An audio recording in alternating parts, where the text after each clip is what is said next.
Saudara Roy Suryo, Rismon Sianipar, dan sejumlah tokoh tim pembela aktivis dan ulama memenuhi undangan klarifikasi di Polda Metro Jaya terkait tudingan ijazah Joko Widodo palsu. Pada Rabu 9 Juli nanti mereka juga dijadwalkan mengikuti undangan gelar perkara khusus di Barreskrim Polri. Dalam proses di Polda Metro Jaya, Roy, Rismon, dan TPUA adalah pihak terlapor. Sementara di Barreskrim Polri, Joko Widodo yang menjadi terlapor. Lalu bagaimana penanganannya? Kita akan bahas bersama kuasa hukum Joko Widodo. Sudah ada Mas Rifai Kusumanegara, serta juga dari pihak terlapor Bang Rismon Sianipar. Dan kita akan bertanya langsung, sudah ada Bang Rismon. Bang Rismon, tadi diperiksa dari jam berapa sampai jam berapa dan ada berapa pertanyaan Bang Rismon? Ya, saya memenuhi undangan klarifikasi dari Polda Metro Jaya ya hari ini tanggal 7 Juli 2025 ya sekitar pukul 10.30 ya sampai jam 4.30 WIB ya sore. Jadi pertanyaan-pertanyaan itu ada sekitar 97 pertanyaan, tetapi terakhir direduksi atau disimplifikasi menjadi hanya 34 pertanyaan. Nah, tetapi sebelum pertanyaan itu saya jawab, ya, saya ada sedikit perdebatan ya antara saya dengan penyidik untuk memastikan bahwa terkait dengan pasal pelaporan ya yang dilaporkan kepada kami dan ditujukan kepada kami, yaitu pasal 160 KUHP, yaitu di mana dalam judicial review ya Mahkamah Konstitusi telah menyatakan bahwa pasal 160 itu adalah delik material, bukan delik formil. Ya. Jadi saya menanyakan apa bukti material yang dibawa oleh pelapor. Ya, bukti material artinya tindak pidana yang telah terjadi di dunia nyata akibat penghasutan yang dituduhkan kepada kami. Dan penyidik mengatakan tidak ada, gitu. Tidak ada bukti material, ya, tindak pidana real.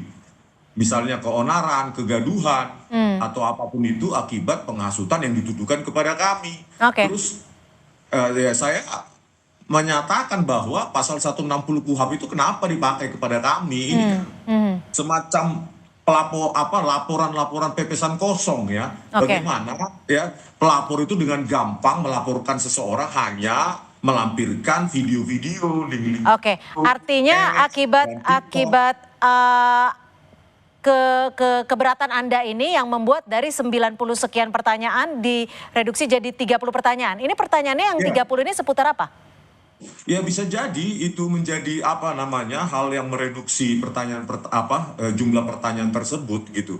Terutama setelah kami berdebat di situ terus kami lanjutkan dilanjutkan oleh penyidik, yaitu terkait dengan atas otoritas siapa saya meneliti ijazah dan skripsi Joko Widodo, dan bagaimana saya mendapatkan lembar pengesahan skripsi tersebut, di foto di mana, dan siapa yang menyerahkan atas persetujuan UGM atau tidak, itu jelas sekali. Makanya saya meminta kepada Wakil Rektor UGM ya Profesor Wening ya, karena telah berjanji kepada kami untuk merilis video pertemuan tanggal 15 April 2025 yang lalu secara utuh atau memberikan kepada kami agar masyarakat dapat melihat apakah yang kami lakukan murni sebagai alumni yang dimana UGM adalah alma mater kami, atau kami di dalam itu mencoba untuk berargumentasi yang mengakibatkan penghasutan. Jadi UGM juga harus terbuka, video pertemuan 15 April itu harus dirilis. Gitu, Bu. 30 pertanyaan ini Anda bisa jawab semuanya? Ya, 34 pertanyaan ini sebenarnya sangat tidak relevan ya dengan penghasutan yang dituduhkan kepada kami, karena tidak ada bukti material yang disediakan oleh pelapor. Baik juga dengan video-video yang ditanyakan kepada kami terkait dengan pasal 28 ayat 2. Kami tidak ada berbicara tentang suku, ras, agama, warna kulit, ataupun hal-hal diskriminatif yang lain terhadap Pak Joko Widodo. Jadi memang pasal-pasal ini seolah-olah ingin menjaring kami ya, sehingga apapun kesalahan kami sekecil apapun ya nanti akan diinterpretasikan oleh ahli bahasa untuk untuk menersangkakan kami gitu. Oke, memangnya bukti material apa sih yang Bang Rismon harapkan bisa ditunjukkan ataupun dihadirkan oleh penyidik? Ya setidaknya bukti-bukti material, ada video atau berita yang terverifikasi online ataupun tidak online yang merupakan tindak pidana yang dituduh akibat dari penghasutan yang kami dituduhkan kepada kami. Itu tidak ada sama sekali untuk Tidak mengkonfirmasi. ada sama sekali, tidak ada sama sekali bukti. Jawaban dari penyidik apa ketika tidak bisa dilampirkan bukti-bukti material ini? Yang pasti ya si pelapor ini 5 orang ini itu tidak menyediakan apapun, itu dicarikan polisi, dicarikan penyidik nanti atau sudah didapatkan katanya ya, tetapi ketika saya tanyakan ya tidak mau memberitahu. Tetapi hal yang pasti di sini betapa mudahnya seseorang melaporkan orang lain dengan tuduhan penghasutan, tetapi mereka yang melaporkan itu tidak menyediakan bukti materi ya tindak pidana akibat penghasutan tersebut, padahal majelis konstitusi ya Mahkamah Konstitusi telah menyatakan bahwa delik itu adalah delik materi. Artinya si pelapor seharusnya menyediakan bukti material dong. Akibat dari penghasutan yang dituduhkan kepada kami. Gitu. Bang Rismon, tapi gini, pada 1 Juli lalu Bang Roy Suryo CS kan juga menyebut bahwa menolak untuk hadir dalam klarifikasi. Lalu kenapa hari ini Bang Roy, Bang Rismon menyanggupi untuk hadir dalam klarifikasi? Iya, itu kan sebenarnya kami sudah ada di Jakarta ya, terutama saya sebelum tanggal 2 Juli 2025 yang lalu. Cuma advice dari tim hukum kami memandang sebenarnya pasal 160 atau pasal lainnya yang dituduhkan kepada kami terkait dengan penghasutan dan SARA itu sangat jauh dari relevansinya dari apa yang kami lakukan. Kami lakukan kan uji ELA, ya, terus uji lintasan stempel dengan sebaran RGB, terus menguji jenis huruf yang ada di lembar pengesahan skripsi dan lainnya. Nggak ada hubungannya dengan SARA maupun penghasutan begitu. Oke. Tadi kan Bang Roy juga sempat bilang bahwa khawatir jawabannya nanti justru digunakan untuk menjerat. Kalau Anda ada kekhawatiran seperti itu? Ya sama halnya seperti itu. Ya takutnya jawaban kami nanti diinterpretasikan sesuai dengan keinginan menggunakan ahli-ahli bahasa. Padahal murni kami lakukan tanpa ada motivasi lain, apalagi untuk menghasut. Untuk apa kami menghasut? UGM adalah alma mater kami yang kami cintai. UGM itu alma mater kami yang sangat kami cintai dan kami sangat respect dengan dosen-dosen kami dulu yang mendidik kami. Begitu. Gak ada kepentingan kami merusak nama UGM atau kepentingan untuk menghasut. Kami itu alumni alma mater kami, UGM itu S1 dan S2 kami, baik Pak Roy maupun Witiva, itu UGM adalah sangat berjasa dalam hidup kami. Gitu. Oke, Bang Rismon, ini kan tanggal 9 Juli akan ada gelar perkara khusus. Anda juga akan hadir dalam tanggal 9 Juli nanti? Iya, tentunya ya kami kan diajukan sebagai ahli begitu ya. Sebaiknya pihak ahli independen juga diberikan ruang bagi di Bareskrim nanti, bukan hanya dari ahli dari pihak Pak Jokowi maupun pihak Bareskrim, dan harus terbuka begitu. Jadi masing-masing kan harusnya disediakan memberikan argumentasi ilmiah, biarkan Bareskrim nanti menyimpulkan, dan kalau bisa dilakukan secara terbuka dan dihadirkan semua bukti-bukti itu, put all the evidence, semua evidence itu letakkan di atas meja dan kita teliti secara sama gitu.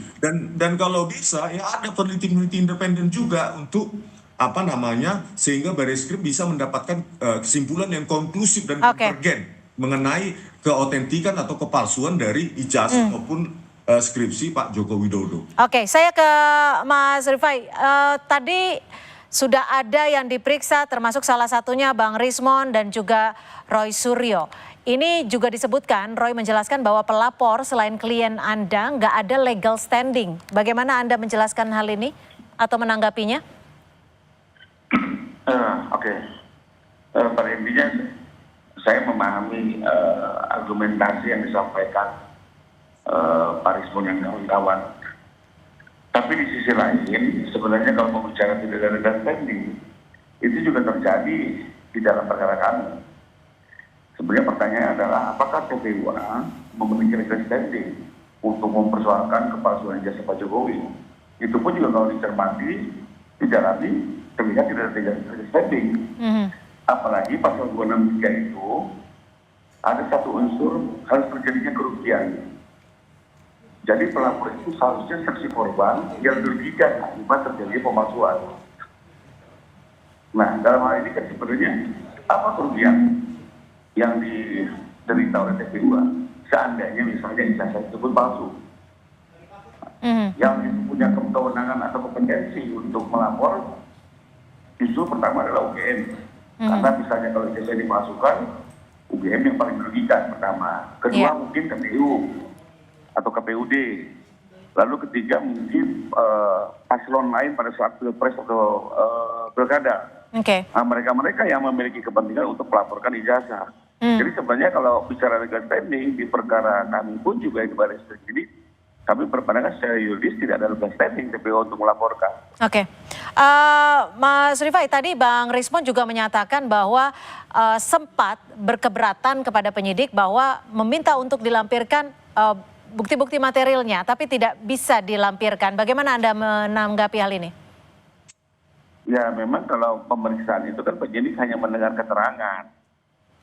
Ya, bukan berarti yang memberi keterangan seolah-olah menjadi supervisornya penyidik, ingin melihat bukti ini itu. Itu memang tidak ada forum itu gitu, Pak. Namanya orang dipanggil oleh penyidik, sekedar diminta keterangan. Bisa dijawab silakan, tidak bisa dijawab juga silakan.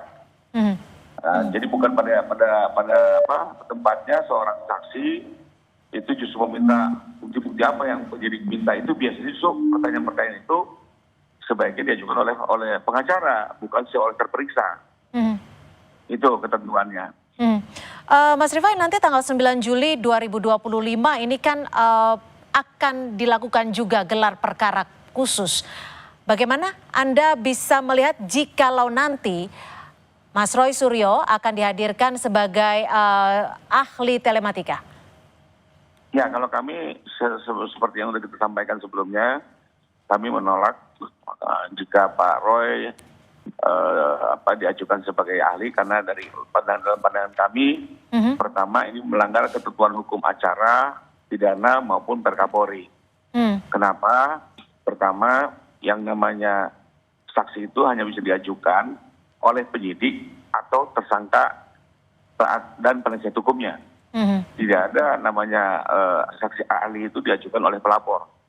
Itu KUHAP yang bicara seperti itu. Jadi menjadi aneh kalau ada pelapor ujuk-ujuk membawa ahli untuk didengar keterangannya gitu.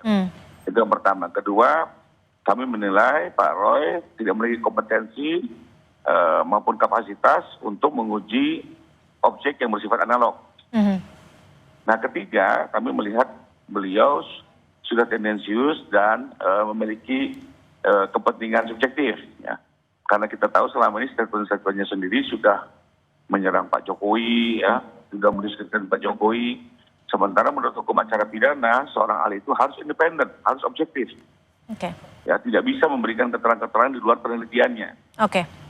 Jadi Anda contoh mudahnya gini aja, Mbak. Kalau ada seorang dokter melakukan otopsi, ya, kami tangkap. Artinya dari pihak Pak Jokowi sendiri keberatan jika Roy Suryo akan dihadirkan sebagai salah satu ahli dalam gelar perkara khusus 9 Juli nanti. Terima kasih. Dan keberatan kami berdasarkan hukum.